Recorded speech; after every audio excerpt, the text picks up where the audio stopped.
Tonight, a proposed development in Clay County is at the center of an environmental fight. Yeah, neighbors say that they're worried the cleanup at that site may cause more problems than it actually solves. Our Bethany Anderson has more tonight from Clay County.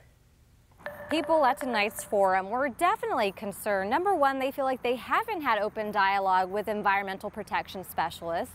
They feel like developers have not been transparent in their plans, and they also don't believe that after years of dumping, that site can even be cleaned safely. All of this sounds like it's a little too scattered for me.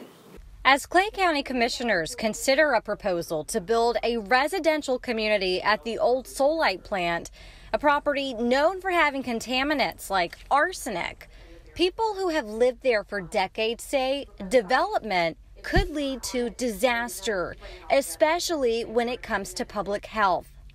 22 years later, now they're going to clean it up? How many people have died from cancer? How many people have died from health issues? So far, the plans include Stone Ridge Farms, the current property owner, to sell the land to residential developer Danhauer Group, LLC.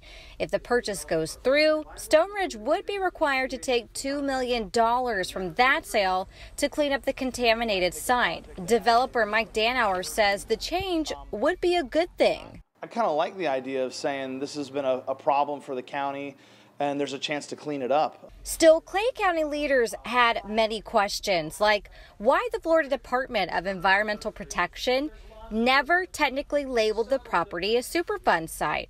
And they asked why nothing had been done to clean up the property until now. Is it the owner's position that this solely property was never on the Superfund site? Yes, it is. That is their position. He's saying it was never on the site? Never on the Superfund site. It's not true. We've provided documents. Now, if the deal does not go through and that property doesn't sell, EPA officials say in 3 to 4 years, that's when the state would reach its tipping point and something would have to be done to clean that property up, which could fall on Florida taxpayers. Reporting in Clay County, Bethany Anderson, First Coast News, on your side.